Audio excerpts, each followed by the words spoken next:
ikkinchi qavatda kurashishga. Hatto Niderlandiya o'ynayotgan bo'lsa ham ikkinchi qavatda urib oladi deb hisoblashyapti. Xo'sh, bitta Doston.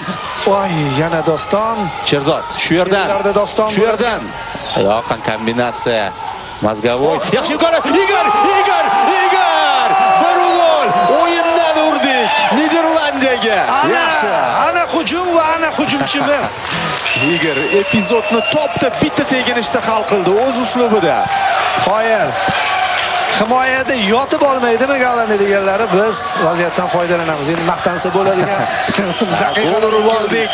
Vaqtda hozir ayni vaqtda emotsiyalarni chiqarib olaylik biz ham. Penaltini evaziga olgan vaziyatimiz. Ikkita o'yindan beri kutayotgan golimizda emotsiyalarni chiqarib olaylik do'stlar, to'g'ri tushunasiz? Ya bu arziydi. Ajoyib. Yo'q, offside. Zo'r. Hammasi yaxshi o'ynaldi va raqib oyog'ida keldi. Qoyil, Somerville. Barobar.